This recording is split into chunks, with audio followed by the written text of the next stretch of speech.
You're listening to Amazing Spider-Man Chronicles, episode 75, featuring Amazing Spider-Man number 219 and ROM number 21 from May 1981.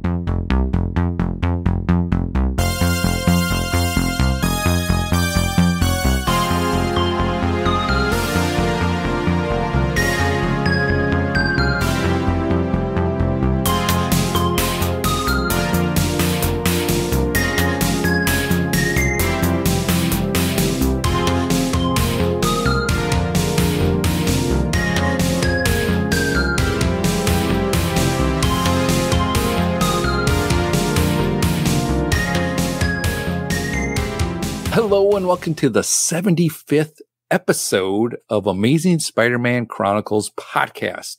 I am your host, Pat, aka DJ Christatos.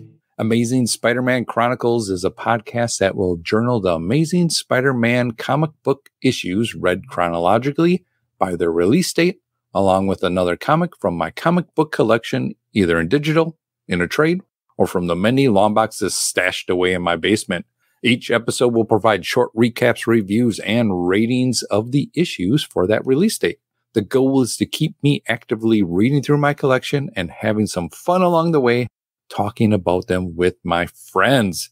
And joining me for episode 75, can you believe it, is Jared Albrecht, a.k.a. the Death Pro. Hello, Pat. I am very excited. I can't believe we started this 75 episodes ago, and here we are. Wow. I tell you what, man, we have come a long way, and I have come with a joke for you today, Pat. Oh, really? Yes. I have decided to take up beekeeping, and I have a friend of mine. This is actually true, by the way. I have a friend of mine who is a beekeeper. He does it on the side, and I was like, hey, man, let me get some bees from you so I can start my colony. So I bought 10 bees from him. And when I got home and I counted them, there was 11. So I called him. I was like, man, you actually gave me 11 bees. And he goes, oh, that last one's a freebie. Oh. 75. Is this what we're about now? You know, that's these jokes. This is who we are now. I understand I can mute myself, but how do I turn off his feed? I've been trying 6 years now. I've been trying 75 episodes, Jamie. So if we can find that out, we would be perfect. Oh, honey, I know what you mean. Speaking about honey, let's go ahead and talk to Delvin Williams, a.k.a. the Dark Web. Delvin, how sweet are you?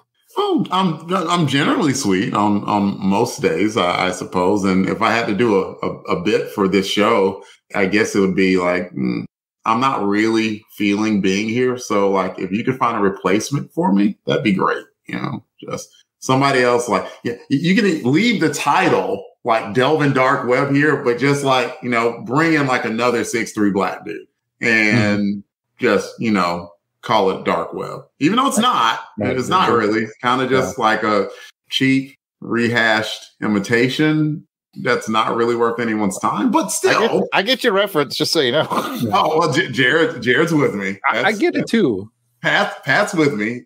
Jamie is looking at the sky somewhere. I think there's a fly in his room. But we got 2 out of 3 people that get me, and that's good. Yeah, you know what? 2 out of 3 ain't bad. Not bad. Definitely. Speaking about 2 out of 3, if you add those up, you get Jamie Ray from Fave Five From Fans podcast. Nope.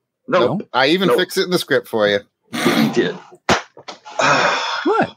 What did I say wrong? Fave. Oh. Like Fave. I favorite. said Fave. Okay. But you're the DJ, so you know that's. I'm going to let that slide totally by. Thank you so much for inviting me to fill in for some unlucky person that could not be here to just revel in the jokes. It's an amazing thing. So I thank you.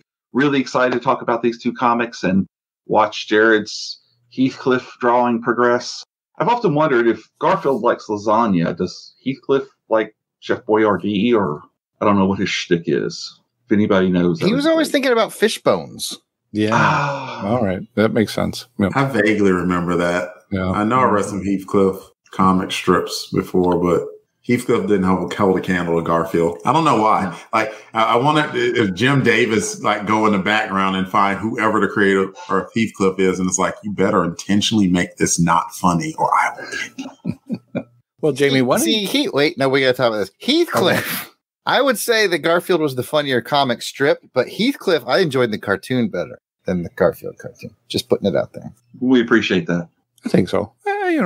I've only seen a few Heathcliff cartoons, but Jamie. Somebody in the comments actually started like the theme song. Heathcliff, no one should tell the neighborhood.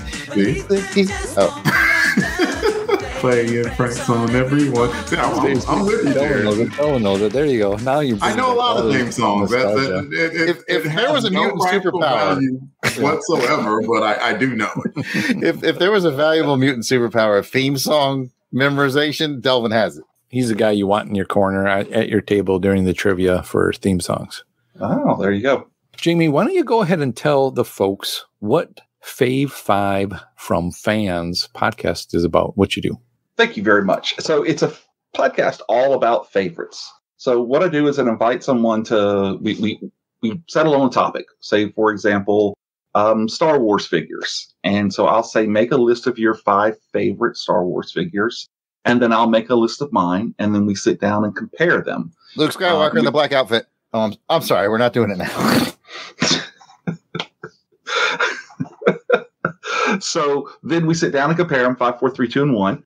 And you get a couple of honorable mentions. And honorable mentions are ones that are just, man, they just barely couldn't crack into the top to your list of 5. Or they were so bad that you had to mention it somehow. So it's something different every week with someone different every week. So, for example, last week was Arnold Schwarzenegger roles.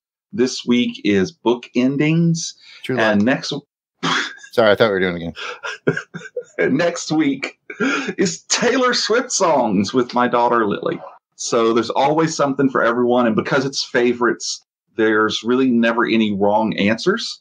And there's always a good story that goes along with it. It's a family-friendly show. We've only had one episode with an explicit rating because it was all about Prince songs. And we are going to be starting off the new year with a Sam Jackson episode that will also be heavily explicit. But other than that, you can listen to it in the daycare. All right. Well, that sounds like a fun and interesting podcast to listen to. We do appreciate you being a guest on this show. Because I'm honored. You also are a big ROM fan. Yes, as well, I am. I am. I got my own Romnopedia here.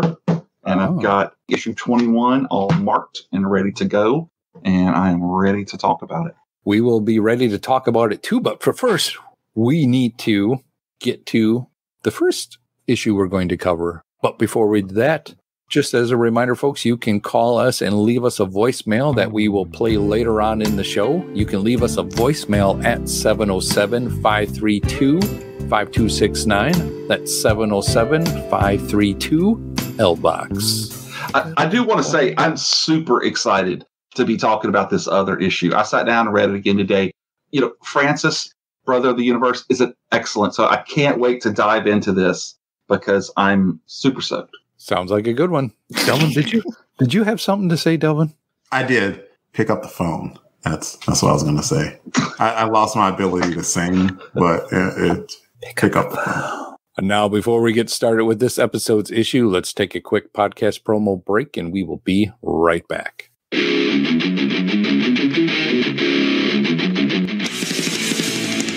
Monthly.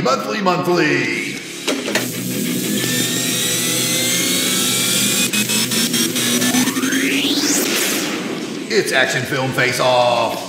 Hello, I'm Jason the Weasel Skull Ulbrich, and I'd like to tell you about a podcast I do with my brother, Jared Ulbrich, the yard sale artist. Action Film Face Off.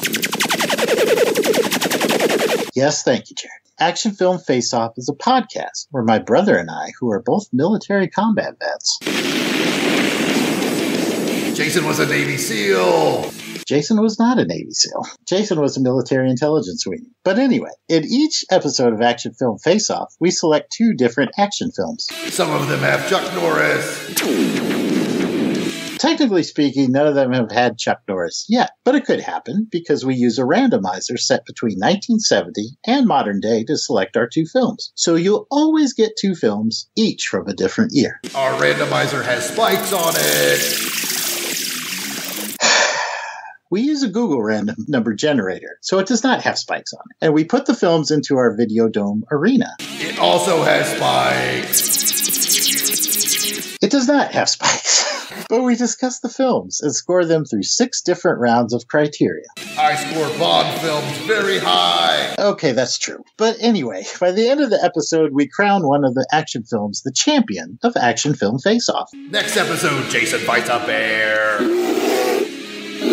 Jason is not fighting a bear, but please give our show a listen. We're part of the LONGBOX CRUSADE Network of shows. Pat Sampson killed a man with a sword once. I can neither confirm nor deny that statement, but you can find us on iTunes, Google Play, and most podcatchers under LONGBOX CRUSADE, or you can subscribe to just our show by searching for Action Film Face-Off. Come see the blood fly. And that's Action Film Face-Off. We do, indeed, invite you to come and see the blood fly. I just said that.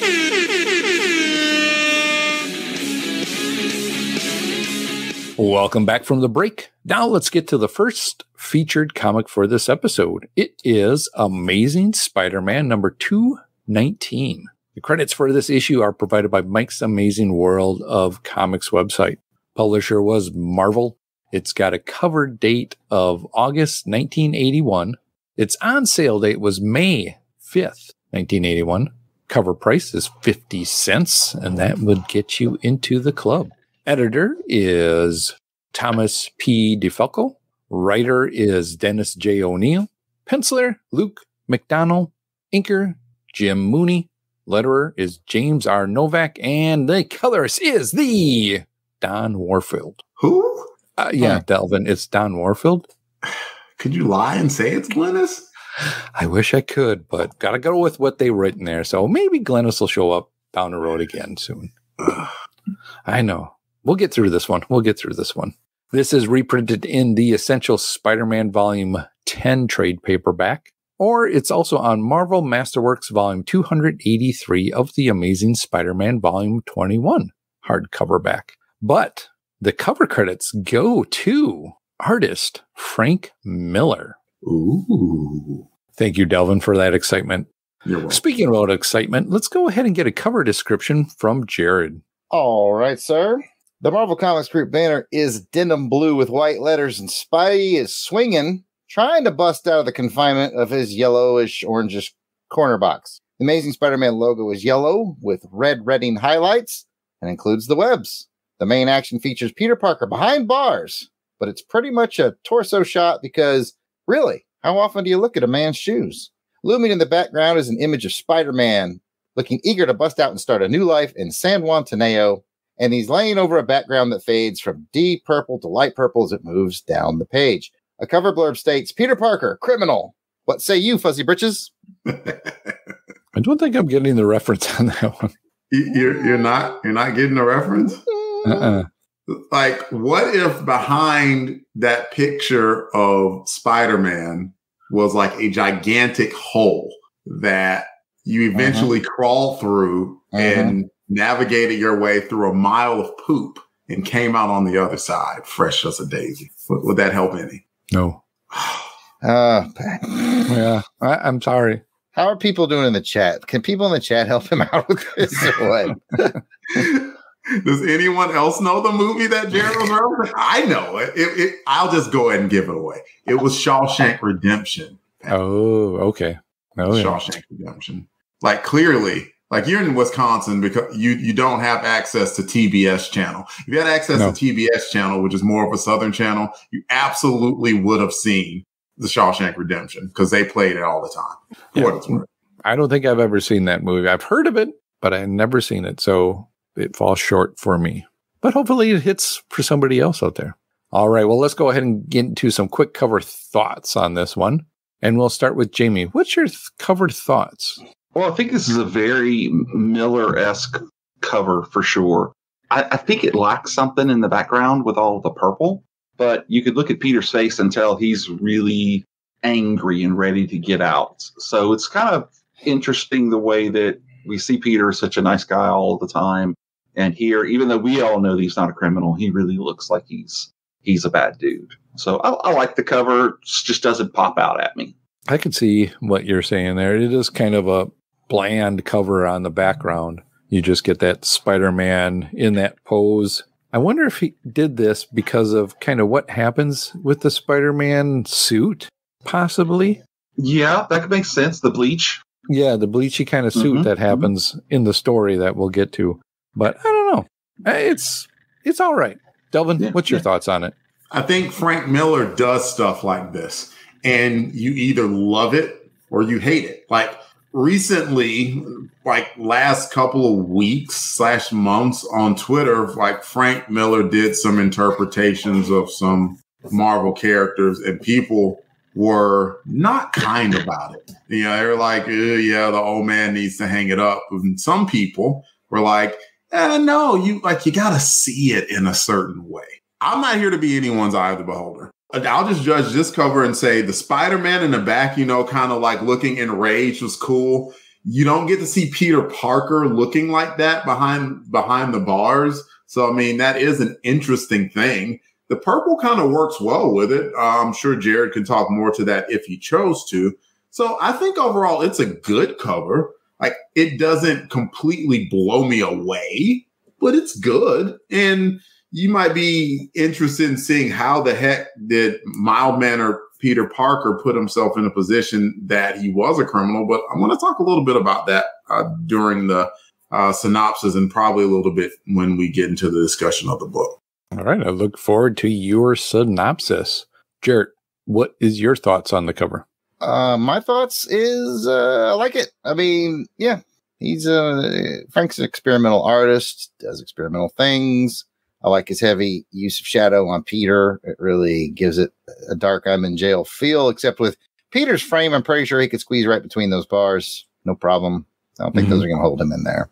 I was thinking the same thing. Those are generous bars. That's pretty wide. I really like his angsty Spidey in the background. And yeah, the purple works good, especially with the yellow lettering of the Amazing Spider-Man. Those are the opposites on color wheel. Y'all knew I was going to mention the color wheel. But yeah, like I said, Frank does different things, and I like a little bit of a different cover every once in a while. And it's one of those things that, you know, as you're flipping through your collection, you go, oh, there's Frank Miller. Yeah, very short and to the point, really, on this one.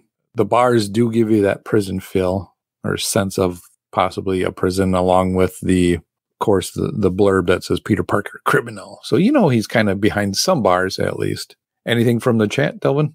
Courtney thought the cover was beautiful, and she gave it a 9. If we translated that to the Amazing Spidey scale, that goes to a 4.5. So I don't know whether she want to bump it up to a 5 or 4, but either way, highly complimentary. Eric Porter says that I think the background looks better than Peter Parker, which I'm inclined to agree. MVP, Kathy Bright says, I don't understand it. Maybe if I had read the book. And actually, she means that, like unlike Jared normally does. Scotty Cameron says, Frank Miller used to be a great artist. Now his art is taking a different quality. This era was the peak of Miller's artwork. And Matt Passo says, and to our comments about prisons, that it's a thought prison, which is funny. Update. Courtney Holland bumped it up to a 5. She loves the cover. And one more, Jim Meal says, for a cover with no action, it grabs your attention. There you go, Pat. All right. Thank you, Delvin. With that, let's go ahead and get into some cover ratings for this issue. As a reminder, it's a 1 through 5 rating system here. 5 is you loved it. It tickled your tummy feathers. 4, you really liked it. 3, liked it. 2, didn't like it. And 1, you hated it. It ruffled your tummy feathers. Oh.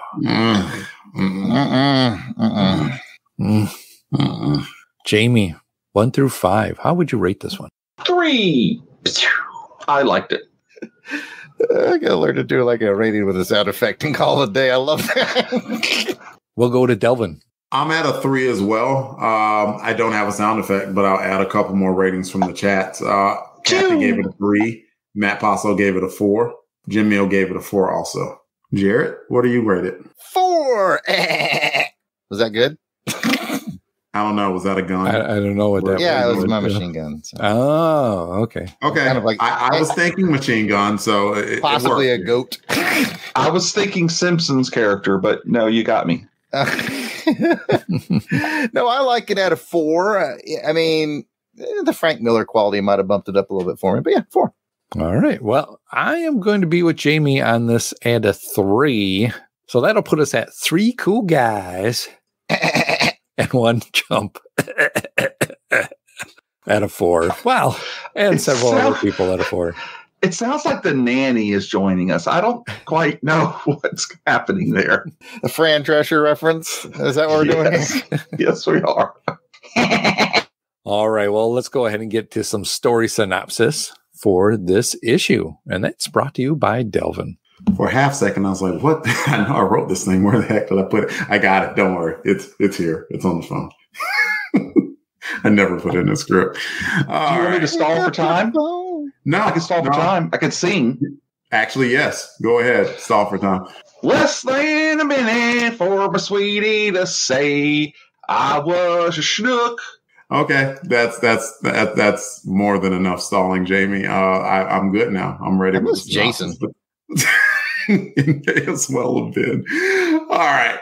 While attending a demonstration in radiology, high school student Peter Parker was bitten by a spider which had accidentally been exposed to radioactive rays. Through a miracle of science, Peter soon found that he had gained the spider's powers and had, in effect, become a human spider, a Spider-Man. Stanley presents The Amazing Spider-Man.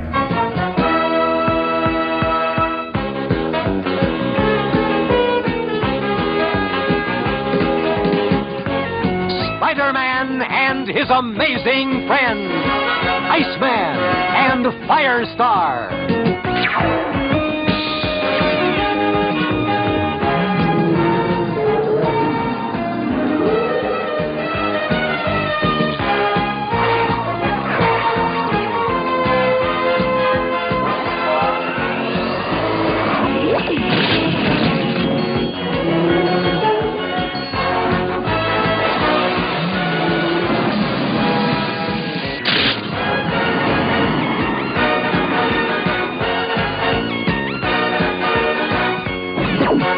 Spider-Man and his amazing friends. The title of this issue is Peter Parker, Criminal. Spider-Man breaks into Rikers Island prison. Why, you ask? Well, in his head, it would be a great idea to break into the prison to see how bad guys break out of the prison and take pictures of it and sell those pictures as Peter Parker, thereby exposing the conditions of the prison and thereby affecting change. By the way, all of this is literally illegal and immoral as all hell. The premise alone, Anyway, Spidey does catch 3 people escaping: Jonas Harrow, Grey Gargoyle, and a mystery guy. Just about that time, Pete gets caught into prison and thrown into jail. The warden takes Pete's camera, which then gets stolen by a janitor. Matt Murdock was about to get Pete off on the charges of trespassing, but that third guy, who is the guy leading the escape, lied and falsely implicated Pete in the escape scheme. He was some guy named Dubroil and blah, blah, blah. Eventually, Spidey beats up Grey Gargoyle and Jonas Harrow and gets the camera's film back, and this adventure is done and dusted. And please let Spidey 220 be about something without substitute teachers. Back to you, Pat. Thank you, Delvin, for that recap of the issue. Cynical recap. Yeah. Yeah, well, I was trying to be nicer about it, but no, you don't have to be. It was cynical. It was. It absolutely was. With that, let's go ahead into the bric-a-brac for this issue. Is it a first read or a reread? And we'll start with our guest, Jamie. Is it first read or reread for you? This is a first-time read for me, which probably will not be a reread. I mean, bad decisions from the get-go on Petey's. I mean, he made Aunt May, I don't know, go to her senior citizen friends and come up with $50,000 cash to get him out. He did break the law, you know, so it's just too many things in this this issue that just made me go, why? We will get to those in just a little bit, Jamie. So if you want to hold on to those, we'll get to some high lows or what. I feel your excitement for this, and I appreciate it. With that, let's go to Jarrett. First read or a reread? This is a reread for me. We're really getting to that area where my collection was. So get ready for me to ruin a bunch of these. It's a what? I know. Yeah, I know. I'm Jason on X-Men. It's going to be like this for a while. This is where my collection really took off. Yeah. Okay. All right. I see you. So yeah, the next episode too. Just go ahead and let you know. Yeah, the Bob Layton cover. I had it signed and everything. Yeah. Gross. Delvin, the first read or a reread for you? I'm not on mute. I'm sorry. Hopefully no one heard that. First read for me, Pat. Like a decent Crusader. What about you? Well, Delvin, it is a first read for me as well too. So you know what that means. Three cool guys. Right? No, you don't sing that. You don't get to sing it. Yeah, listen here, Chuckles. You don't get to do that at all. Ooh, yeah. I wouldn't have. That's right. I'm one step away from pork face. Oh, that was a good one. Pork face was a good one. Definitely makes me hungry too.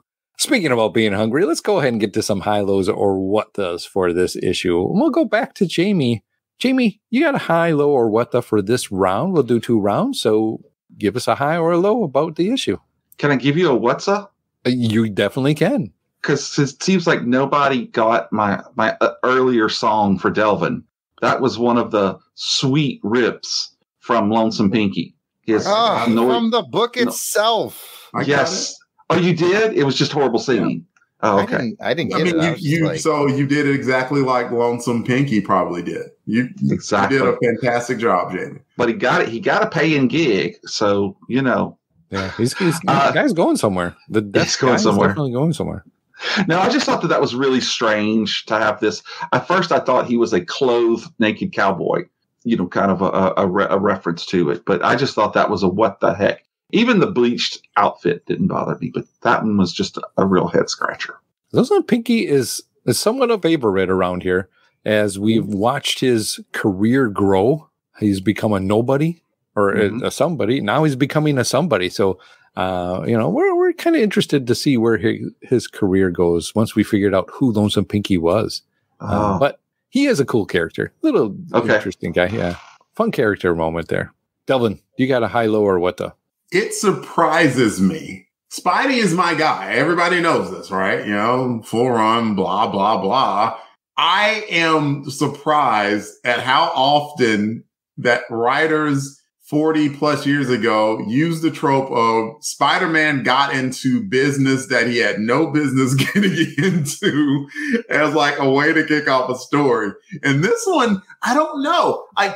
Overall, like in Delvin's life, I'm not in a bad mood or anything. And I read it and I'm like, this is just a bad idea. Like, I know what set me off. What set me off was that I looked and I saw that like it wasn't the normal team. So it immediately got in my mind, okay, this is filler, gotta eat the filler and whatnot. So I was a little bit off. And then just the whole premise of it, just kind of, it is Peter Parker. Peter Parker is always putting his nose into things that he should not put his nose into. That is a long running thing that Pete does. It's true. But something about it just kind of bugged me. It's like, why are you breaking into a prison? There were better ways to do this, dude. Ask for a tour or something and then sneak away and take some pictures or something. Don't break into a prison. I don't know. Am I the only one that was annoyed by that a little bit? Like, I was annoyed by it? I was wondering what was happening, why he was doing it. I kind of was hoping that maybe there was an issue with a different one, was it Peter Parker Spectacular or Web going on? But here's what I like. No, nothing with Web or Spec Spidey. I don't think Web or Spidey was around yet. Yeah. So here's what they were doing. Like, if you remember, the Frightful Four storyline came when Lilira broke into Riker's prison and freed people. And so it just seemed like there's a turnstile at the door of how criminals were able to get in and out of it. So in a sense, it is at least, even though this is a filler, it's continuing the storyline of where Pete was like, people are just breaking in and out of this. So I get it.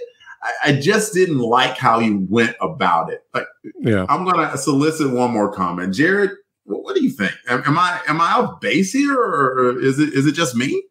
I think it can really be taken either way, because you know what? We'll just go ahead and roll into my high. I like the fact that we actually get to see Peter trying to make something of himself as a journalist. He's doing what I kind of always wish he would do. He's taking his powers and his skill set, and he's using it to be a better journalist. He's like, you know, I'm gonna write a story, and I've got the ability to do this. I'm gonna make my powers work for me to get this really great story. And so I like that angle of it. I really did. I thought, I've always wanted to see you do this, Pete. Go do it. You know, I mean, I get why you don't like it. I'm definitely not saying you're wrong. I'm just saying it worked for me on that level. So I'm actually going to give that a high. I think what I liked about it, and Delvin, you mentioned it, is even though it was somewhat of a filler issue, it brought a lot of other things of the rest of the stories that were happening together. I didn't even think about that. The callback to Lilandra and or is it Lilandra or it's Lyra? Lyra, that's we say Lyra, but it's Lyra. The Delvin, yep, the Delvin. See, the Elven, the Elven. Yes, yeah, I'm never going to get that one right. But I liked how some of that was kind of pulled together of different stories, so we knew kind of what was happening in this one, along with the Pinky. I've been following Pinky here, so I kind of like that he's getting somewhere. And I'm wondering if they're going to show us a concert of him or him somewhere else doing something. Will he be a bad guy? Will he not be a bad guy? I don't know. Peter immediately hated on him too. He's like, I got a gig. And Peter was like, my a paying one? People pay you money?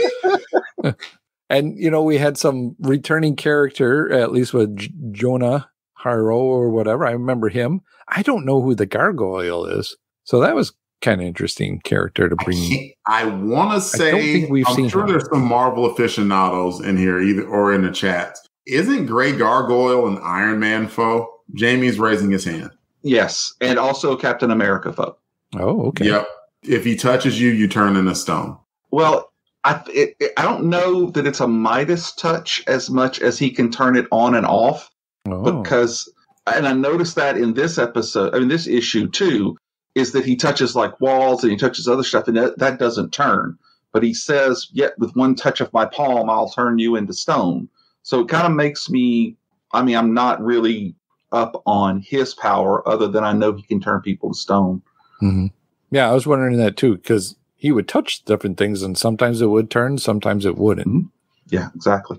I also like the callback to the old outfit that he bleached in this one, calling back to a few issues back again on this one. So I that's what I really liked about this one. Even though it was filler, there was still a little bit of, there was still some stuff there that kind of kept me interested in moving forward. We'll go back to Jamie for round 2. Jamie, do you got a high, low, or another what the? Well, I would be, I don't know where I should put this in, so let me throw it in.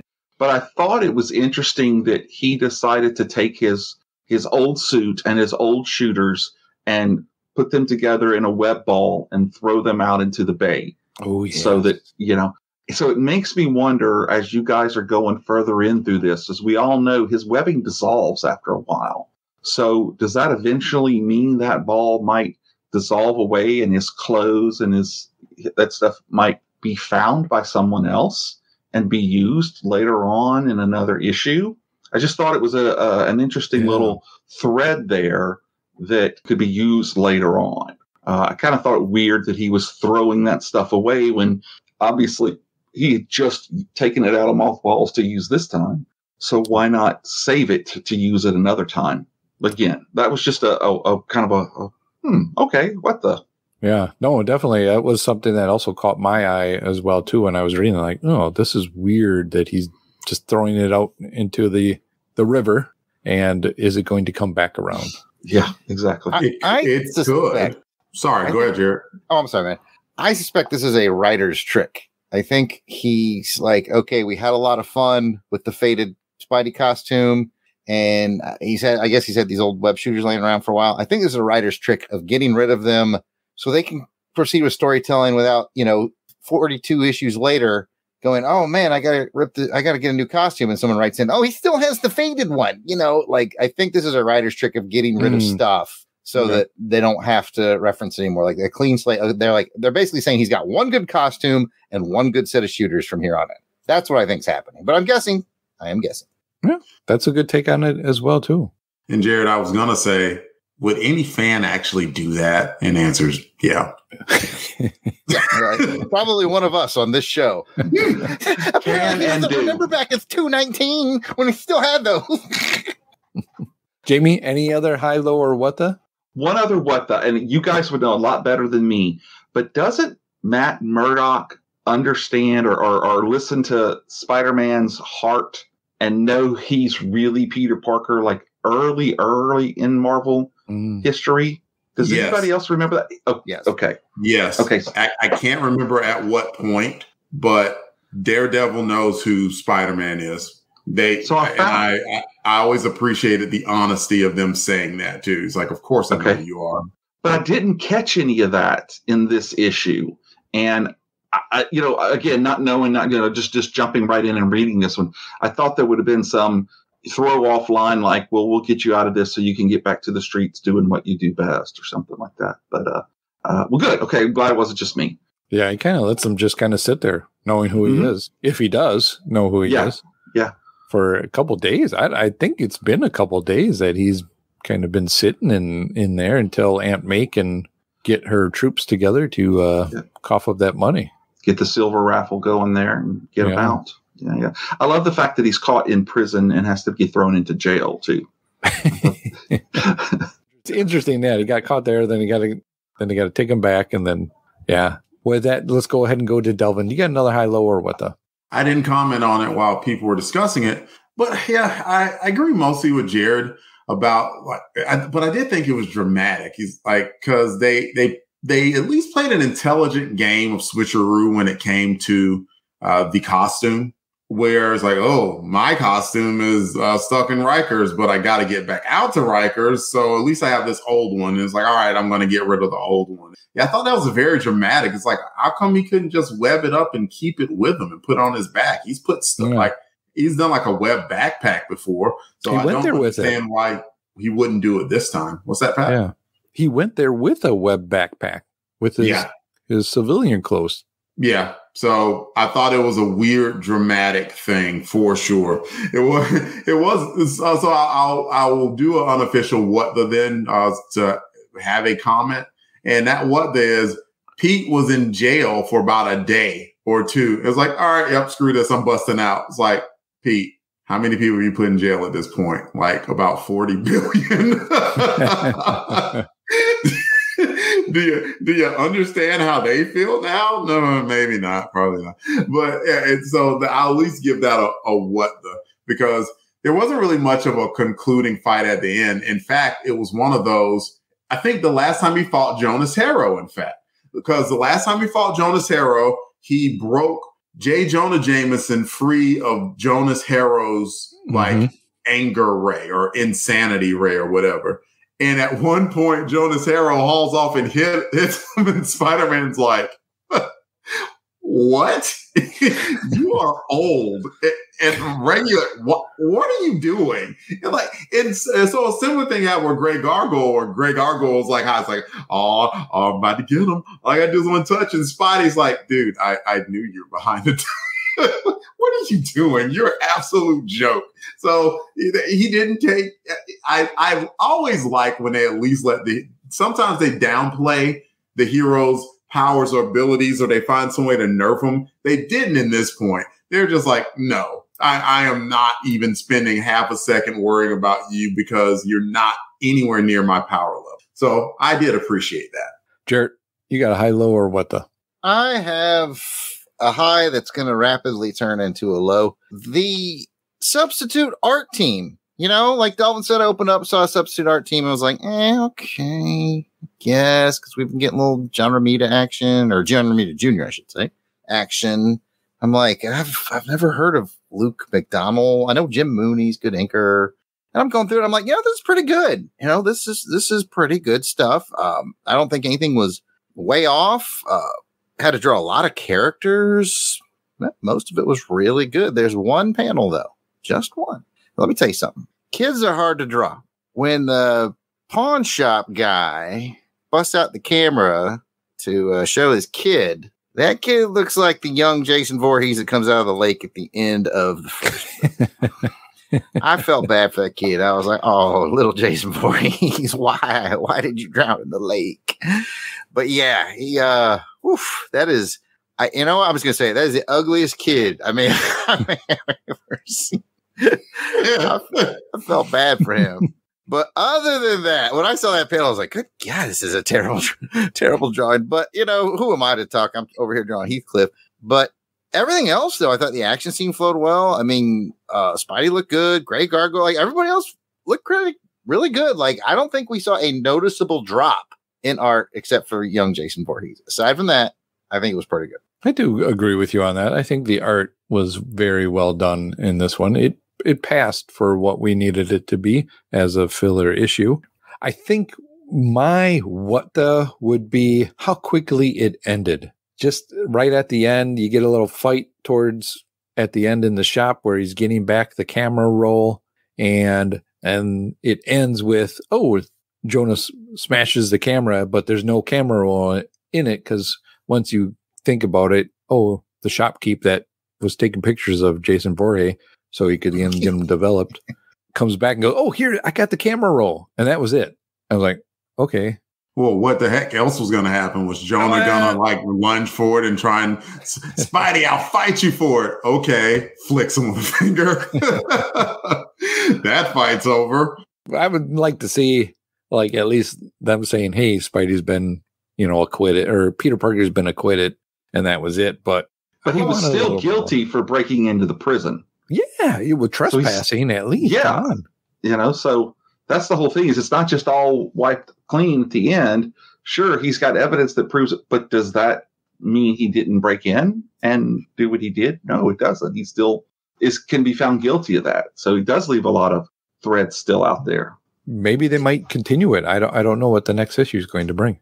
I doubt that they continue it. There's nothing to continue in that. The whole reason that Pete/Spidey needed the camera was in order to exonerate him from any other charges. So once he got the film showed that the people that were actually behind the break-in were Dubroil, whoever that is, Grey Gargoyle and Jonas Harrow, and not Peter Parker. He's exonerated.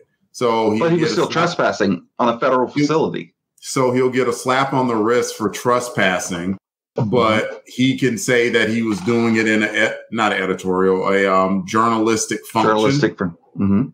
And get a slap on the wrist for it. So they at least did cover that part of the story. Was, in my opinion, it was very clearly a one and done. But they did cover that much at least. That was why it kind of came to the end that it did, Pat, where Jonas was being an absolute hater and smashing the camera. He's like, I'm going to smash this camera and screw this guy's life. And it's like, nah, you didn't. you didn't screw anything except the camera itself. Yeah. I still think it went on Peter's permanent record. Yeah. It's interesting where they, did he get off or did he not get? That's terrible having your record too. What'd you get in trouble for? Breaking into prison. Exactly. Wow. All right. Well, I think we've talked enough about this issue. Let's go ahead and get into the silly Spidey moment for this issue. This is where we will get to choose a moment, a word, or something that was silly in this episode that you would deem a silly Spidey moment. So, Jamie, do you have a silly Spidey moment for this issue? Well, I don't know about a silly Spider moment, but I've just got to say that performance by Pinky, not reading it before, just blew my mind. I was like, what? But no, there was a really just way that when he walked off after Pinky said he had gotten a performance, that Peter was like, said something like, I don't know, if he got a performance and I can get a pig, a performance. Or a coyote. Yeah, a coyote, and I thought that was really kind of silly, and not knowing all of this stuff that he's got this whole storyline going. Yeah. I thought that was silly. Yeah. It's been a build up for Peter. He's just been, he's been hearing this guy kind of, singing this way. And so it's really gotten under Peter's nerves. And then you slowly find out who this is. So that's kind of the buildup of where we. And is that a spoiler you can't share right here as to who he really is? Oh, we know who it is. Last episode, I think we got. Yeah, for the longest time, it's just been this noisy, nameless, faceless neighbor, and that. So you're in as when he got revealed as who he is. I got you. I thought it was maybe Submariner with the beard and stuff. But anyway. But yeah, so that's my silly moment. All of a sudden, I want it to be the Submariner, like just leading this alternate life, right? We're just doing what he wants. I love it. That would be fun.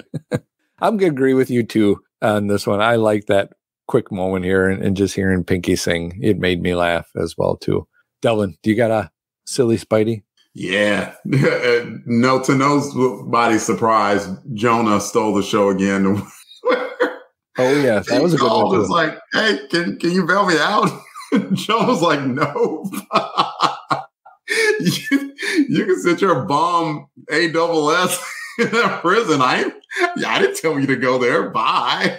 Just hung up on him like that was just cold-blooded, but hilarious. But cold-blooded, like dang.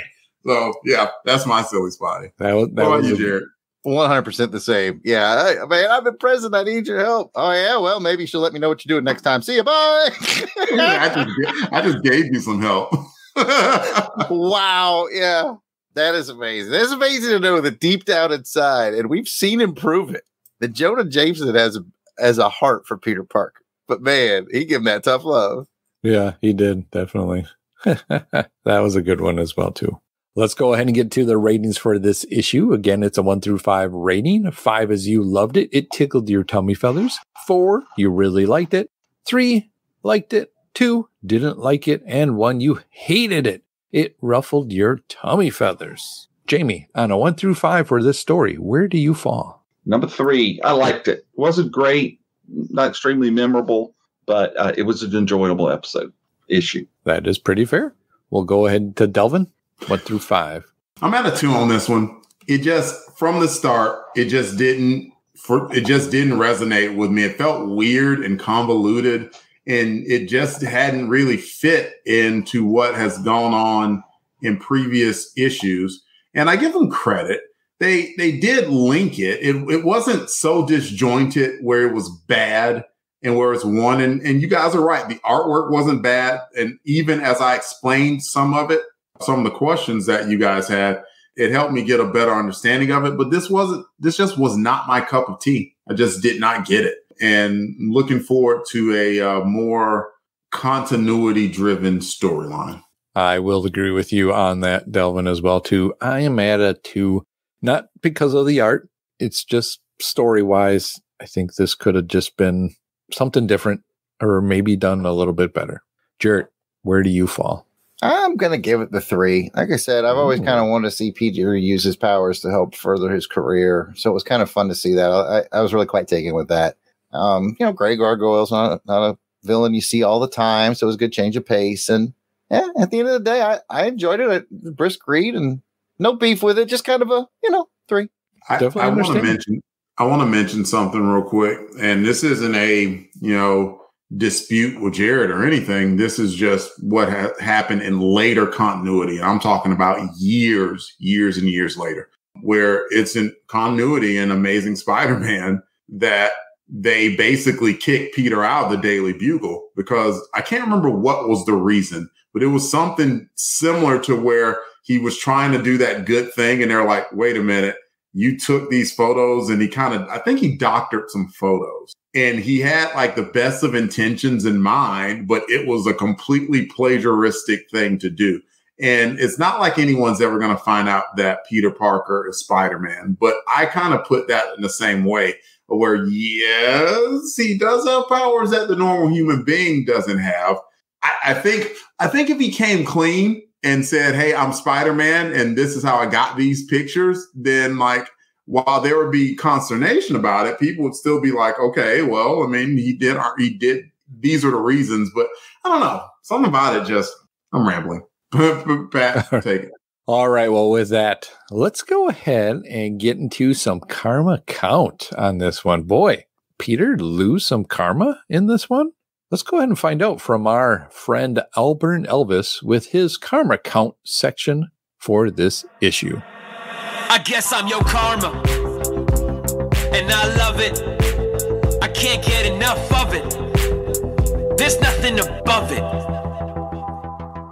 Hello, Crusaders. This is Auburn Elvis, and I bet you have asked yourselves if superheroes could improve their strength by working out. Well, according to the 1984 Marvel superhero role-playing game, they can, but it ain't easy. In the game, heroes gain and lose karma points for how heroic their actions are. Karma can be saved up over time and spent to improve a hero's ability scores. Improving an ability costs 10 times its current score, so if Spider-Man wanted to improve his strength of 40 to a 41, it would cost him 400 karma points. And to give you an idea of how long it would take Spidey to earn that much karma, here's the karma count for his actions in this issue. Amazing Spider-Man 219 starts off with Spider-Man committing a misdemeanor break-in at the prison. I wouldn't normally penalize a superhero for that sort of thing, but since he does get caught, even though he intentionally got caught, it's a minus 10 karma. I'm not going to penalize Peter for ripping the bars loose and all that other stuff. The whole prison looked pretty much ready to fall down anyway, so we're just going to move on. The story then turns into a poorly paced legal drama, but since we do get the return of the gender reveal Spider-Man suit, I'm going to give Peter 5 karma for his resourcefulness, and then I'm going to take it right back when he dumps it all into the bay. Heroes don't litter, Spider-Man. The issue ends with Spider-Man getting 100 karma for the defeat and arrest of Grey Gargoyle and Dr. Jonas Harrow, and he only loses 5 points for some minor property damage. Now, it's implied that Peter will be exonerated for the prison break-in, so we're going to go ahead and give him another 10 karma to offset that earlier loss when he broke in. There's a lot of back and forth karma in this issue. So counting everything up, Spider-Man gains a total of 95 karma in this issue, and if he were to do this thing just a bit more than 3 times, he'd earn enough karma to improve his strength from a 40 to a 41. I'm Auburn Elvis. Well, thank you very much for listening to this karma count. Play us out, Joe November. I guess I'm your karma, and I love it. I can't get enough of it. There's nothing above it. Thank you, Albert Elvis, for your karma count segment. We do appreciate it. And very interesting that he actually came out on the positive side of that. I guess I figured maybe it would have been a wash, but I don't know. I don't play the game that well, so leave it up to him. He kept it results driven. He was sort of like, I mean, he mentioned like kind of the pacing of the story was meh, but at the end of the day, Spidey did put criminals back in jail. So true. That's true. Well, he let him go. He could have put him back way. Let's not rehash this. Let's go ahead and bring this part of the show to an end. You got a comment or a question? Send us an email at contact@longboxcrusade.com or make a comment on the Twitter, Instagram, or Facebook page. We will be right back. Professor Zoom Yukinori led an ongoing expedition through his favorite single-issue comic book stories from the Bronze Age of DC Comics.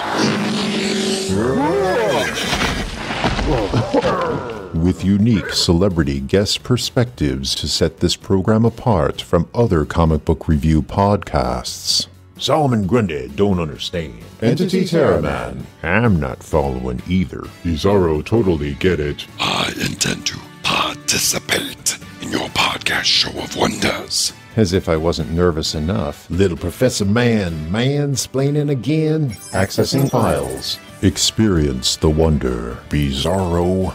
What in tarnation did you do? Adios, partner. Me am Bizarro Terra Man. Goodbye. Of the Done in One Wonders podcast Wonder Show. Watch out, you square-brained varmint. Only on the Fire and Water Podcast Network. Welcome back from the break. Now let's get to the second featured comic for this episode, which is determined by our Crusader Club members. Club members get to vote on this segment using the online poll, only available on the Longbox Crusade page at patreon.com. As always, we want to thank our Crusader Club members for voting to help determine the programming for this show.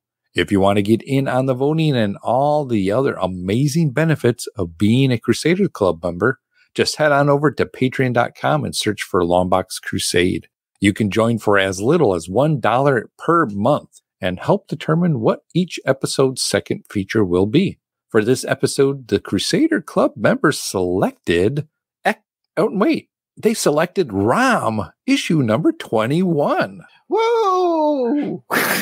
I suspect Jared may have gotten in there and gotten others to vote for this. I did no tampering, sir. No tampering by Jared, he says. No tampering. Once you see the word count, you'll know that I did no tampering. Oh, I know. With that, let's go ahead and get some credits for this issue, which are provided by Mike's Amazing World of Comics. Publisher was Marvel. It's got a cover date of August 1981. Its on-sale date was May 12th, 1981. Cover price was just 50 cents. Editor is Alan Milgram. Writer is Bill Matlow. Penciler is Sal Buscema. Inker, Joe Sinnott. Is it Sinnott or Sinnott? I've always said Sinnott, but I don't know. Okay. Me neither. The letter is James R. Novak. And colorist goes to Bob Sharon. And there is a second story in this one as well, too, called Trouble in Paradise. The writer was Bill Matlow. Penciler is Sal Buscema. Inker is Joe Sinnott. Letterer is James R. Novak. And colorist is Bob Sharon. The cover credits go to Alan Milgram. And speaking about the cover, Jared, give me your $10 synopsis. Can do, Pat. The Marvel Comics Group banner is white with Maximilian red letters. ROM stands in his Robbie black and red corner box. The ROM logo is light R2 blue with dark blue highlights. The main action has ROM, hovering Tom Servo style, being shoved out of the way in midair by Torpedo. The title logo is worked into a dialogue bubble where Torpedo is commanding, like ED-209 would, "Move over, ROM. There's a new hero in town. You have 15 seconds to comply." The cover blurb informs us, like C-3PO would, the return of Torpedo. Back to you, Pat. Beep-beep-de-boop-beep-de-boop. Jared, I love your droids or your robotics. I figure we don't get ROM a lot, so I threw every robot reference out. Good in there. Thank you. You know what's really messed up? What? He's not really a robot. I stretched it a little bit. Yeah, it works. All right. With that, let's go ahead and get to Jamie. What's your thoughts on the cover? I love this cover. I think that there's a lot of hey, to it. The fact that ROM is literally being pushed out of the way, out of the spotlight to bring on this new character, which if you know much about the Marvel Universe, we've seen in the past, but now he's a hero. So it just, man, what are we going to get in this issue? So I love that. I love the colors, the gradients on the back. Just eat it up. You know, this is very similar to the Spider-Man one, where you just have that background that Jarrett mentioned, where in the Spider-Man one went purple to a lighter one. Now you have this one going from a red to an orange gradients there as well, too. So that's very interesting. Brings kind of some simpleness of, you have ROM and you have the Torpedo guy. Torpedo. Brock. Definitely a cool hero name, Brock, on this one. And you got big ROM in the front with the caption of ROM's name on the top there. Yeah. Jared, what's your thoughts? I really like the use of the title of the book as a word balloon. I thought that was really fun and clever. In case you wanted me to mention color wheel again, blue pops best off of yellow or orange. So they're doing a really good job with that sort of faded orange in the back to make Torpedo pop. They're using blue letters on ROM. ROM himself has blue highlights. So your color balance here is just outstanding, which I think is another reason that it's attractive. You know, it's a good drawing. It's excellent ink work. And I think Al Milgram not only drew it, but inked it himself as well. And it's really good. It's especially inking machinery. If you look at how he comes in with those blacks and he gives sort of the wavy reflective lines off of it and just gives it a real dynamic look. And it's one of those covers that kind of tells you what you're going to get in the book. You know, we always appreciate those. So yeah, this is a really solid cover in my opinion. And I believe it's Delvin's turn. I do like this cover. When I was like, who drew this cover? I like it. It's great. And it was Al Milgram. I'm like, oh, it sucks. Okay, I did not say that. I did. No, Jamie, come back, man, come back. But I will say this. I will say that I am much more impressed with Al's artwork here than with Spidey. For whatever reason, the Spidey just has never clicked with me. Not ever. But this ROM and this Torpedo, really good. I like it. I like the colors in the background, accentuates the characters up front. I agree with Jared as well about liking that Torpedo is the one saying the words, and it included the ROM logo in it.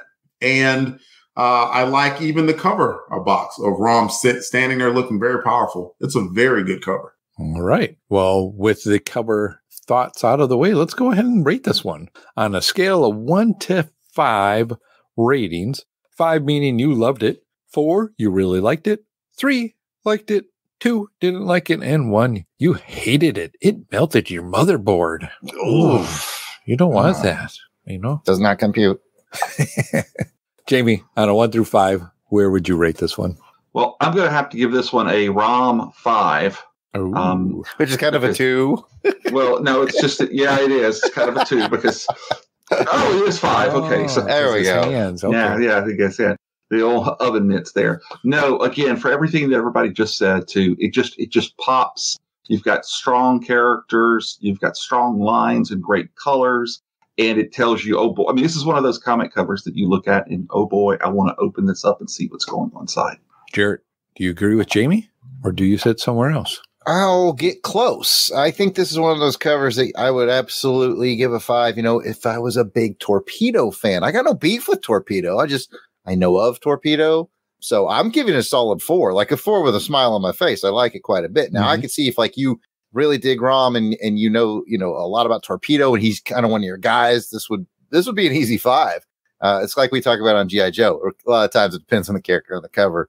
But as far as like just art quality and movement and style, easy 4. This is a nice cover. Delvin. I'm with Jared here. I'm at a 4. If you gave it a 5, by the way, that would be 101 in binary. Well done. Thank you. that was when I was back in the Air Force days. There was a course or part of a GPS curriculum that we had to teach hexadecimal. Which is going all the way, like if you think about like the numbering system that we use, the decimal system goes from 0 to 10, hexadecimal goes from 0 to 16. And so we had to start with binary. And anyway, I'm a nerd. 101 is a 5. You see, because binary builds from 1 to 2, 2 to 4, 4 to 8, and 8 to 16. That's why you get hexadecimal. Exactly. And so, hexadecimal, you start with 16 base 0, which is 1, then 16 to the first, which is 16, 16 to the second, which is 256. Anyway, good cover. And we should pass it on to somebody else before, like, imaginary glasses just find their way onto my face. Hey, man, I was with you. I'll nerd out with you. I appreciate that. See, I'm not a math person, so that one like way over my head. It's the same with Miranda. I'll say something like that to Miranda. She just stares at me like, It's a good baby.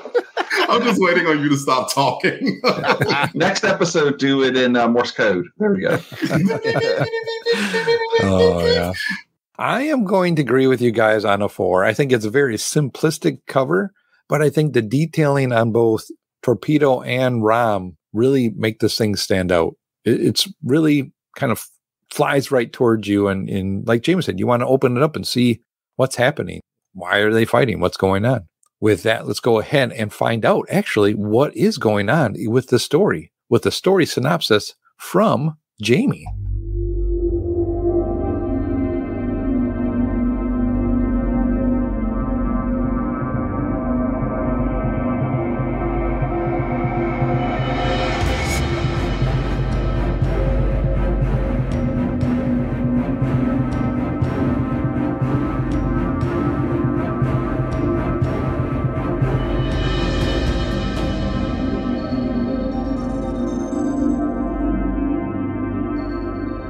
Back at Clarendon, where ROM is still not really considered a hero to anyone outside of the town, but the town of Clarendon now understands that he's there to protect them.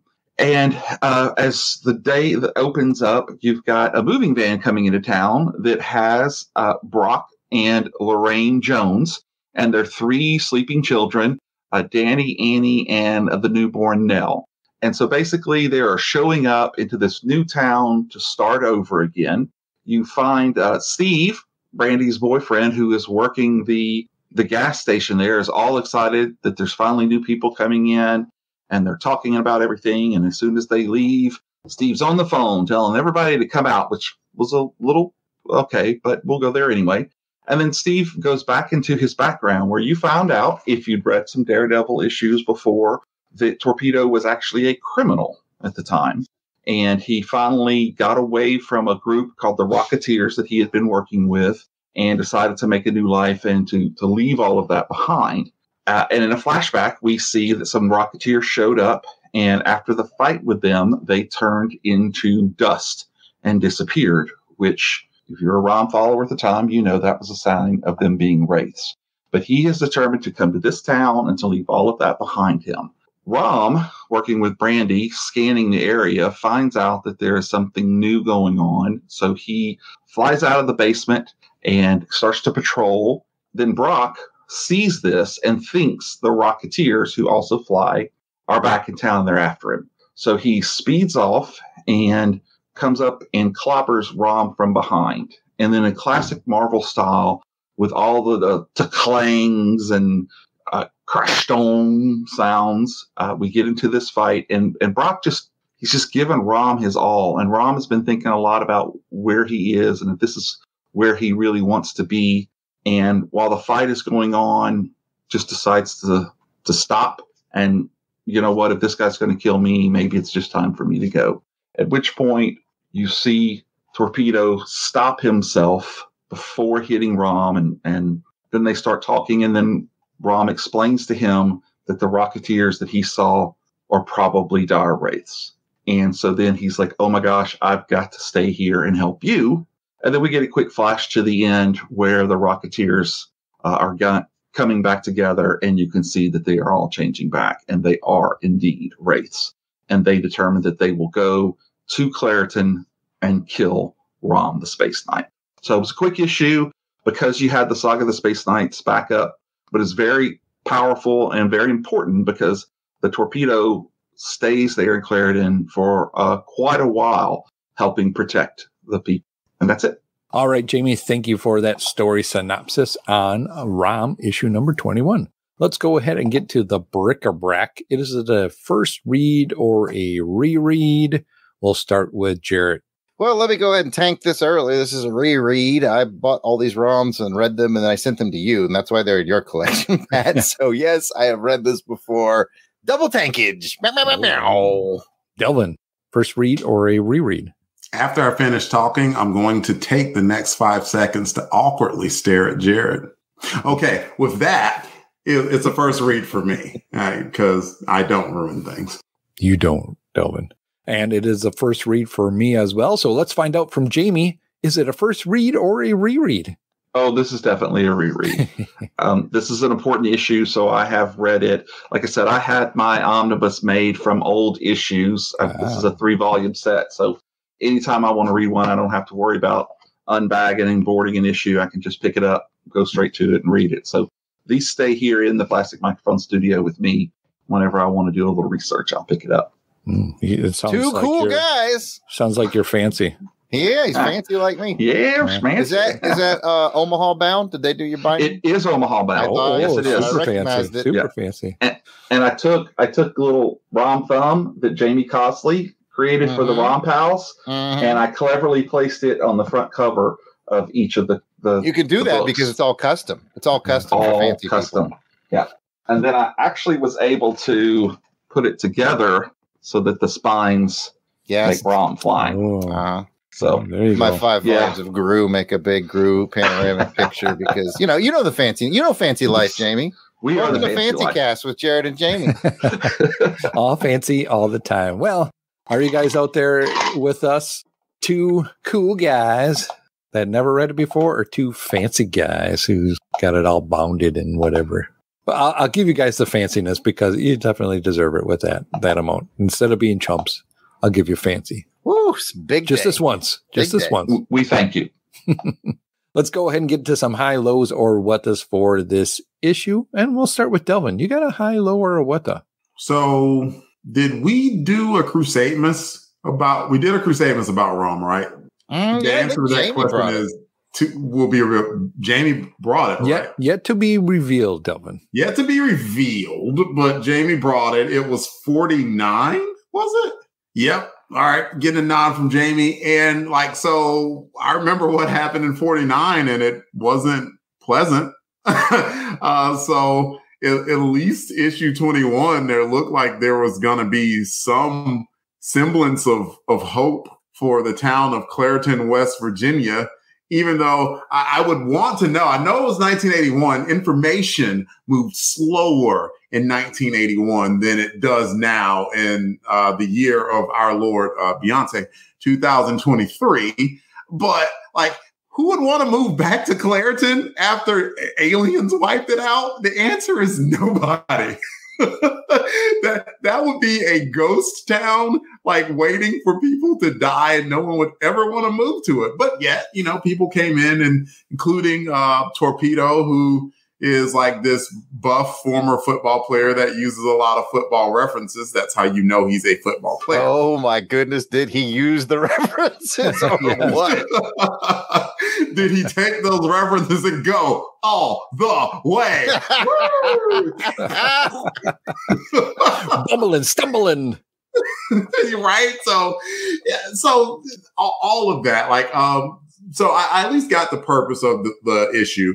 ROM was worried, as he is wont to do, about the threat of the dire wraiths, and was worried if you left the town of Clairton that the wraiths would just come back and take over the town. And now he has an ally that he might be able to rest easy on. So I at least understood the plot of that, and we can move on. Who's next? Jared? Actually, Pat, you determine.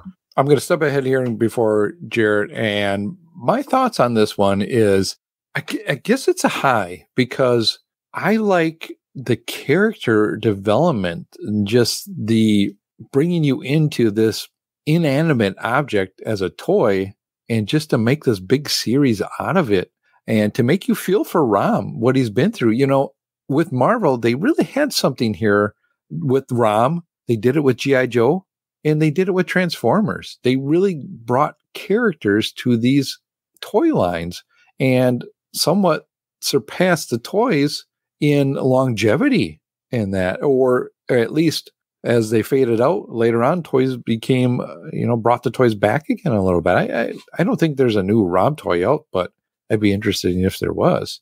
But I just like the character development to read this, and you could definitely, again, feel for ROM on this one and what Marvel has done to make that, make you feel for him.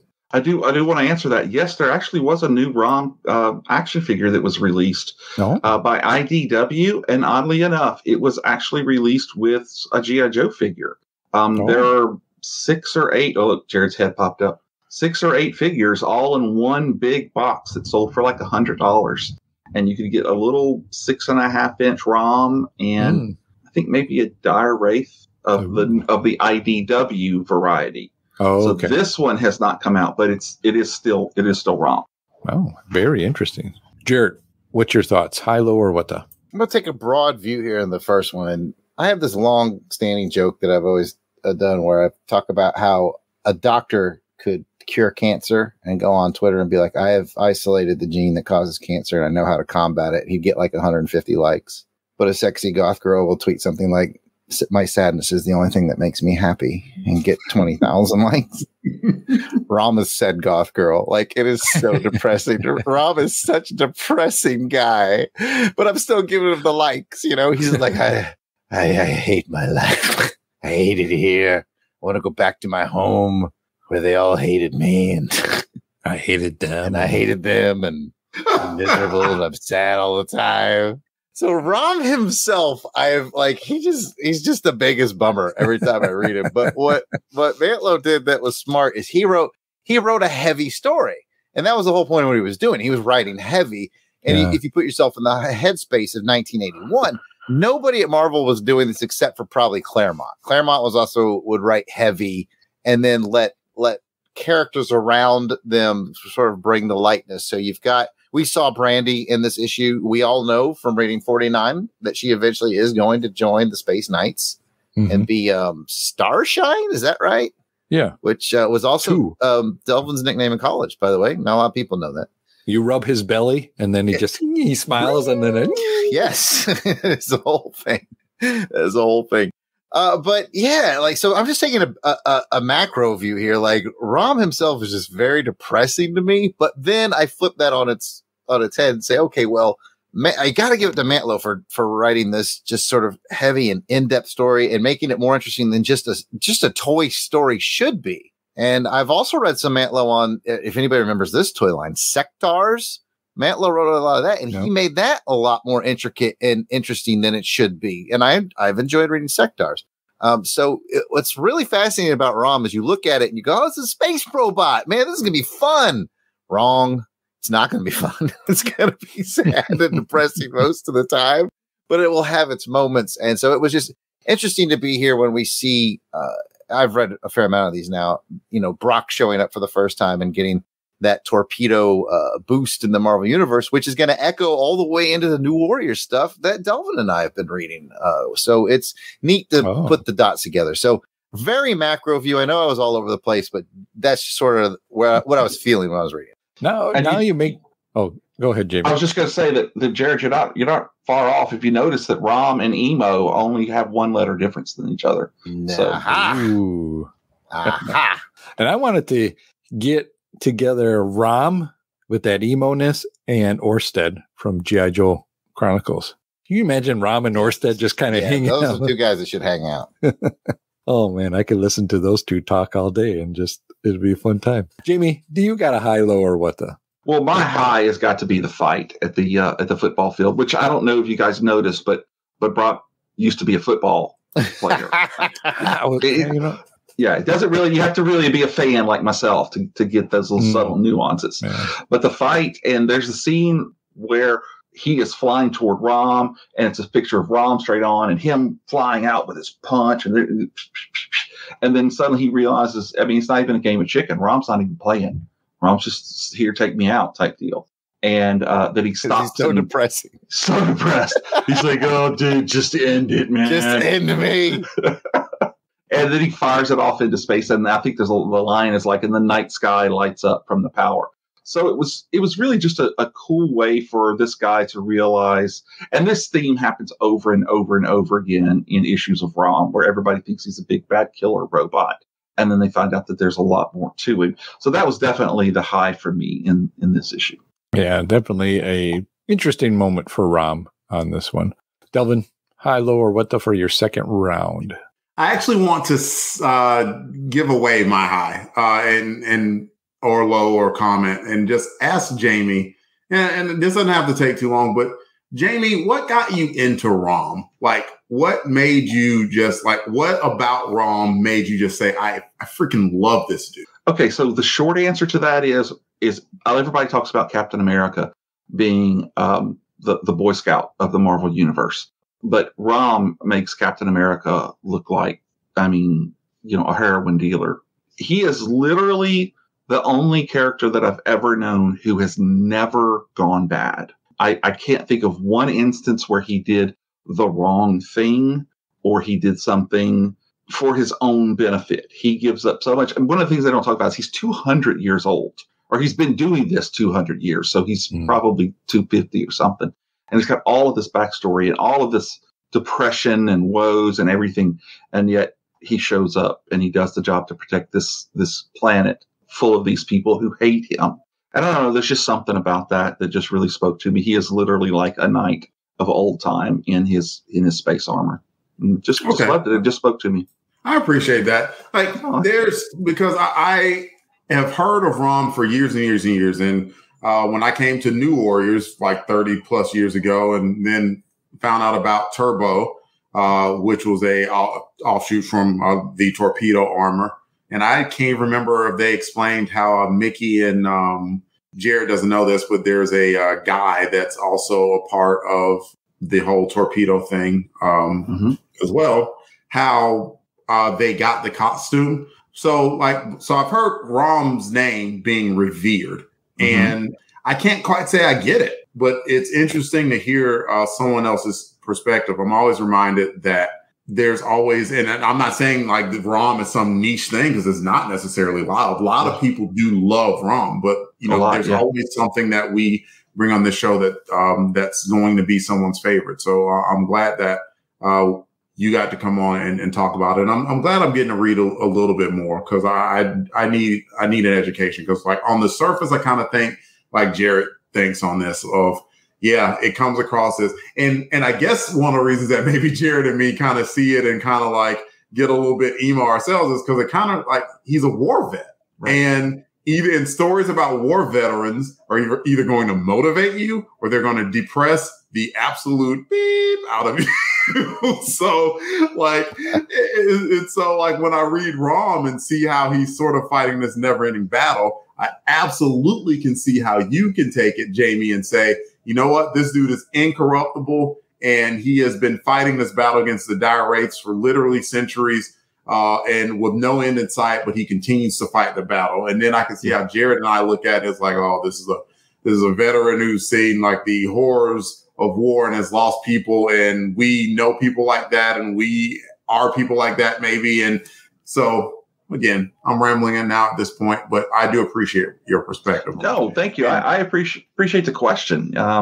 It is hard to say quickly why I love it so much, but there's a lot of people, like, of course, Chris Ryall, formerly with IDW, is the one that brought ROM in back before they got it. Marvel, of course, has it now. James Gunn always said that if he could have two characters to bring into Guardians before he left, it would have been ROM and Bug, I believe, from Micronauts.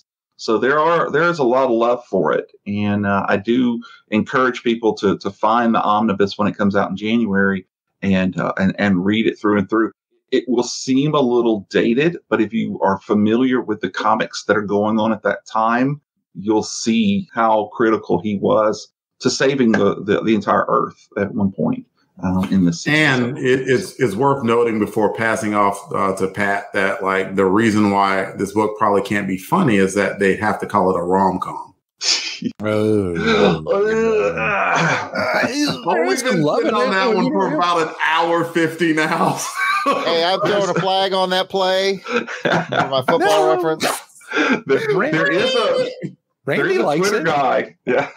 There's a Twitter guy who has redone a bunch of rom-com posters and put ROM into it instead. They're amazing. You have to find them. Yeah. Oh man, that would be funny to see. Yeah. But there are some romance in here with the Brandy. Oh, there is. Oh, there is. It's the love of his life. Well, yeah, she's a fine girl. Yeah, good wife she would be. And again, that talks to his why he is so depressed. He ends up finding her, loving her. She gives her humanity up for him. And then he has to give her up later on. And anyway, it's just a good read. 79 issues plus a bunch of cameos.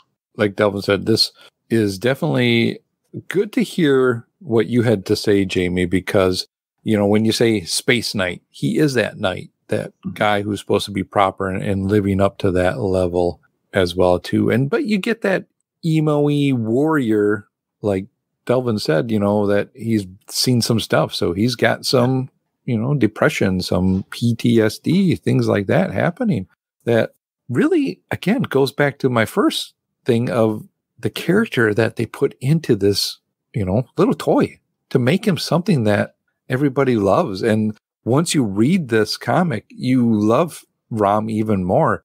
I've read bits and pieces of this, but I'm really getting that sense of there is a real man with feelings behind the robot or behind the shine here. And that's what really pulls me in. There was a lot of words in this one, as Jared had mentioned, but I think it went by somewhat quick because was it a shorter issue with the second story?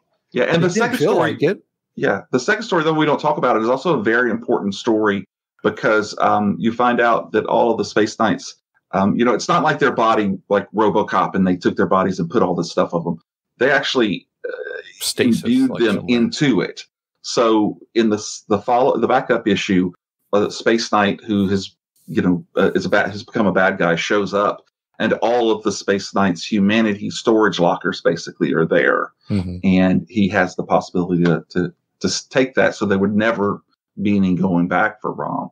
It's a pivotal storyline in that too. If you get this issue, make sure to read the backstory. Jared, high, low, or what for your second round? I was actually going to make it the backstory. When I was first reading these, because ROM is so dense, I think I got about 30 or so issues, right, Pat? And I ended up sending them to you, maybe somewhere in that neighborhood.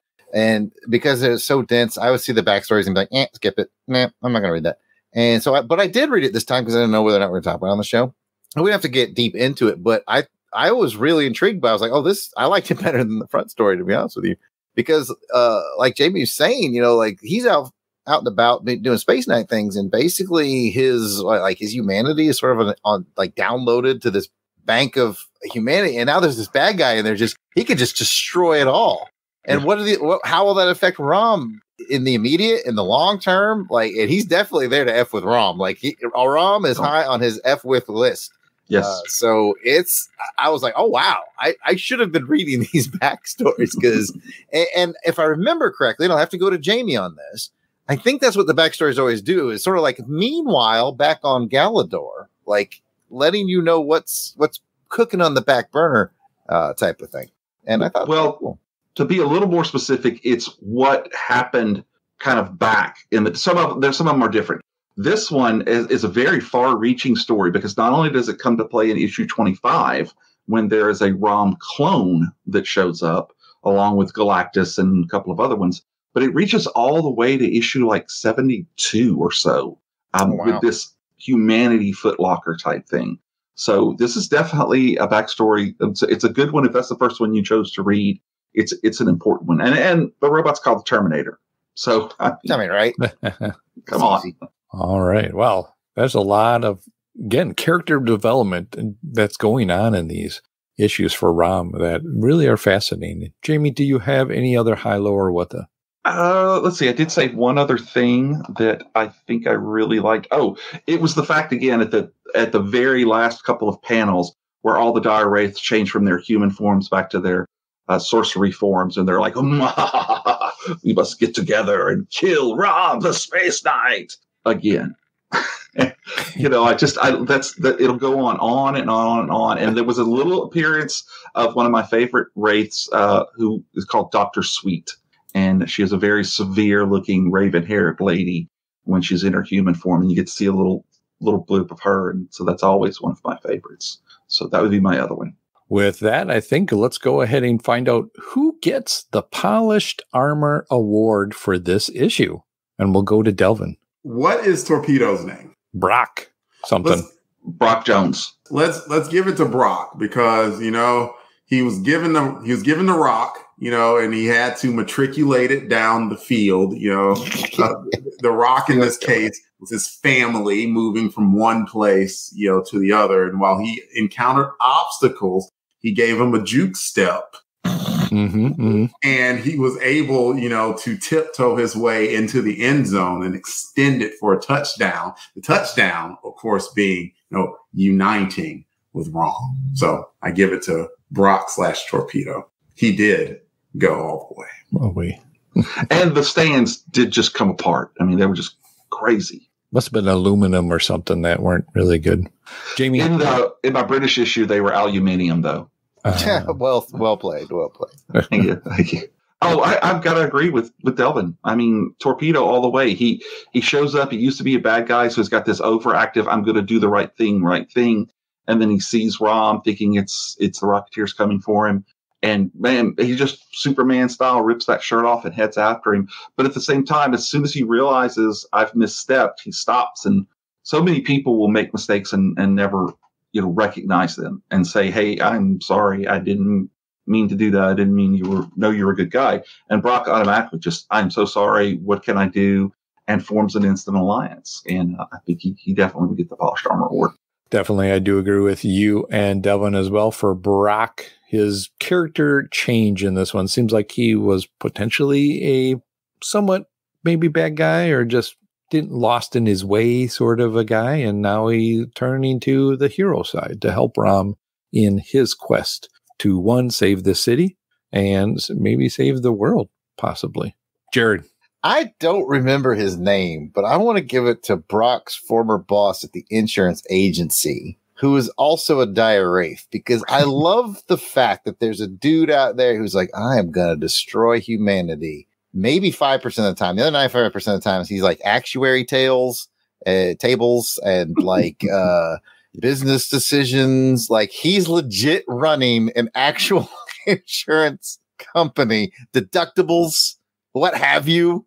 And then like in his spare time, maybe destroy humanity. That will never not be funny to me. So in one way, Jared, he's like going to destroy like the world, the country. In the other way, he's just going to meticulously drive everyone insane.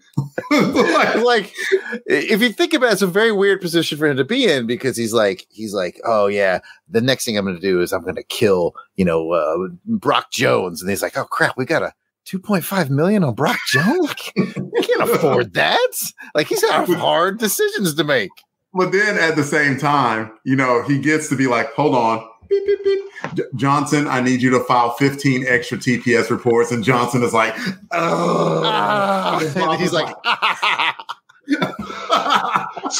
so that would be Byron Benjamin, president. Yes, he is my guy. Like he's out there destroying humanity, yet providing reliable and sustainable coverage for the common man. And, just one more reason is you've got all of these wraith scientists casting spells trying to find ROM, but he's got a return address envelope from Brock. And he will find him now. Yeah, Brock really just, man, Brock, he really fumbled the ball on this one. Oh, yeah, that he did. All right, well, let's go ahead and get to the ratings for this issue. It's a 1 through 5 rating. 5 is you loved it. 4, you really liked it. 3, liked it. 2, didn't like it. And 1, you hated it. It burnt your motherboard, or you fumbled the ball right at the end zone, and they ran it back for a pick 6. Oh, my goodness. Pick 6 would mean they stole it from you. But anyway, enough football talk. Let's go ahead and find out. Jarrett, 1 through 5. How would you rate this one? I like this one. I'm going to give it a 4. I think a standard ROM tale would be about a 3. I give it a little bit of the bump up because we're getting to see the first ROM torpedo meetup, which is going to be a thing for a while. And I think that's cool. And I'm really glad I read the backup story, because I was reading that. I was like, oh my. Oh, there's consequences here. So yeah, I'm going to give it a 4. I liked it. Delvin. I'm at a 3. I thought it was good. I could at least tell that this story was it. Jamie, come back, Jamie. Come. If you understand, I just rated ROM higher than I rated my favorite Marvel character of all time. So that's a compliment. And here's why, though. Like the story was, this clearly was in continuity. And I could tell that based off of, even though it hadn't been released yet, when we read ROM 49, Brock was still, in the book, veteran, football player, as he was, a little bit worn down, but, he's still in the trenches. Okay, that's enough football references. But he came off the bench ready to play. Yeah. He did, like he's no longer like the fresh starter at that point. He's the seasoned backup. Like yes. you're going to get about like 85% production, but, still viable. Anyway, so I appreciated the continuity from issue 21. And I appreciate that Torpedo is a part of the New Warriors as well. So all these are good things. And so good for me, gets it out of 3. I am going to go with Jarrett with a 4. I really liked it. And again, I keep saying this, it's the character moments for this, the character buildings to turn this toy into something that I care about, and care about the people around him and the people that are joining him as well too. The Brock story, to kind of, you kind of felt for Brock too, is like, hey, he just did and killed a bunch of people that he really didn't mean to do. So that pulled me in. Jamie, are you at a 5? I don't want to sound too much, but I am at a 5. This would probably be on my list of 10 most important issues for ROM. Mostly, that's good to know. Yeah, because it does establish Brock, newly formed.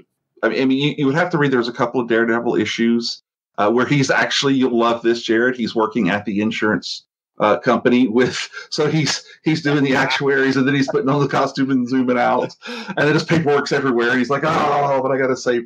But it's great to see him coming in not only as a new hero, but as a reformed bad guy.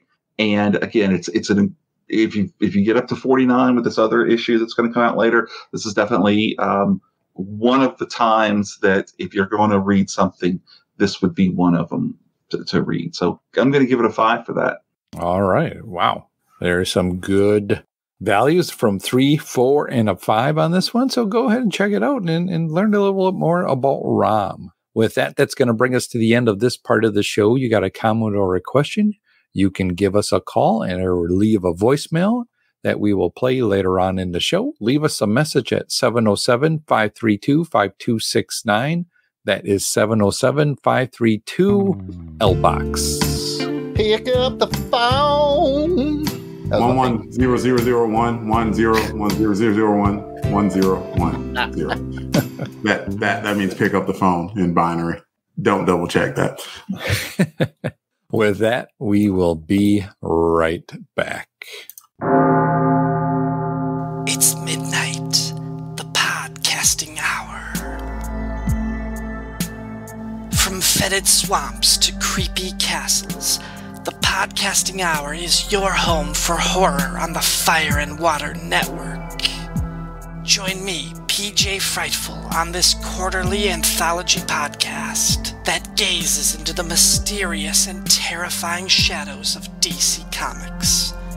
The moon is full and the bell tolls for midnight, the podcasting hour.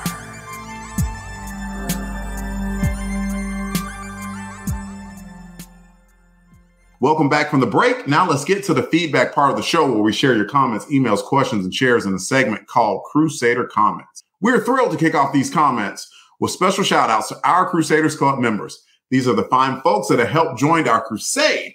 They enjoy early access to special Longbox episode, voting to help determine show content, and so much more. These are the folks reaping the benefits and giving some much appreciated support to the show.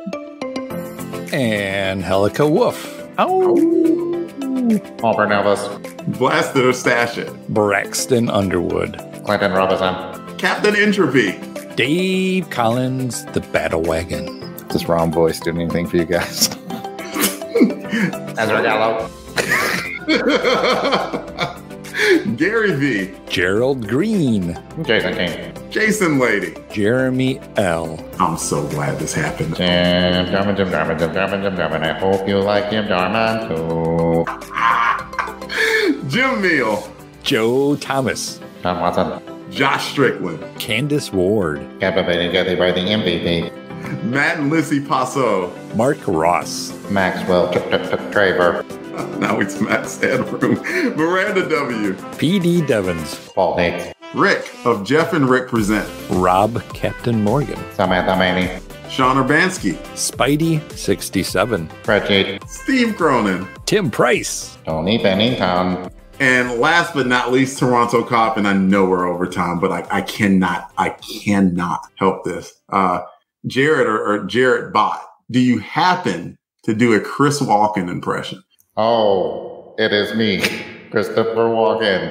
Hey, this is the coolest impression you ever heard. Mr. Jared Bott. I'm happiest in the saddle. Thank you. I knew you were going to ask me that. Oh, man. If we missed anyone on our list, we apologize.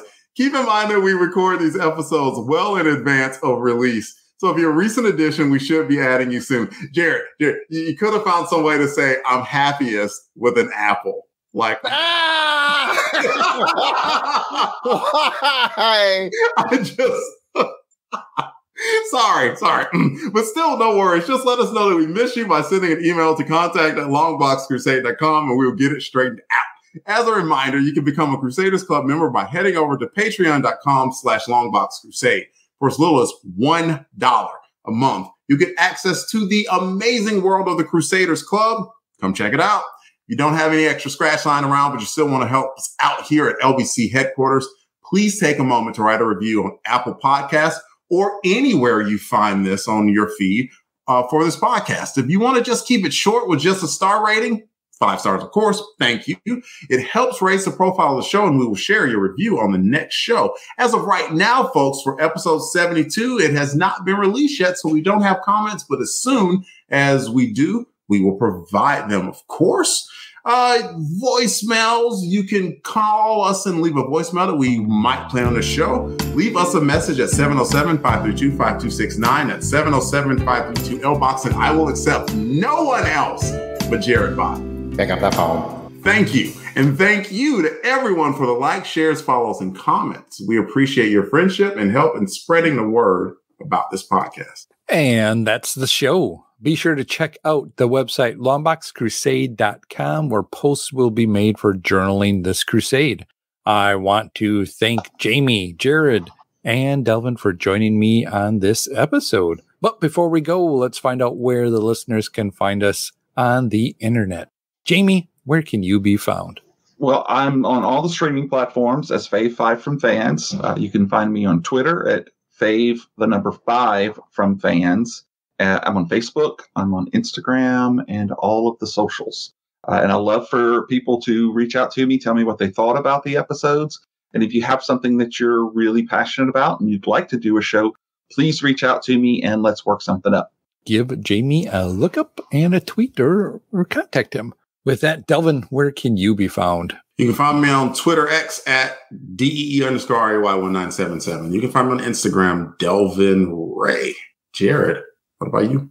I am at Yard Sale Artist on X and Facebook and Instagram. And you can check out my artwares at www.theyardsaleartist.com. Back to you, Pat. Well, Jared, I'm glad you asked. You can find me on the Twitter X at Christatos01. And if you want to interact with us via live chat, like folks are doing right now as we record this, just head on over to YouTube and get in on the chat for some free stuff that we will give away as we raffle some stuff.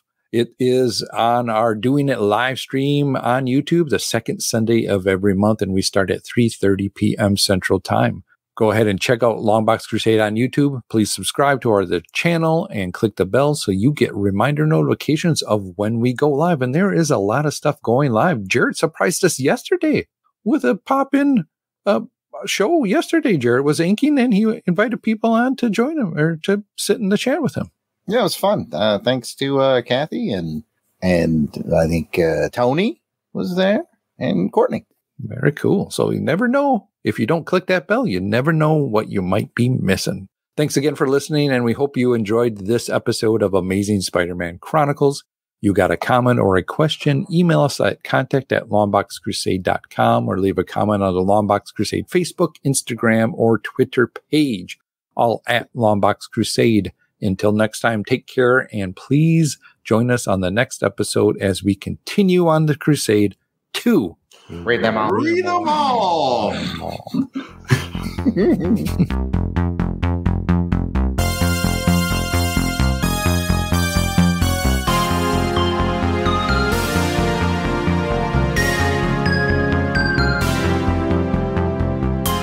The intro music is provided by musical genius Joe November. Check out his SoundCloud at JOSEFLIN99. You won't regret it. All songs, song clips, and characters discussed are copyright of their respective copyright holders, and no infringement is intended. We are just fans that like to share our love of comics.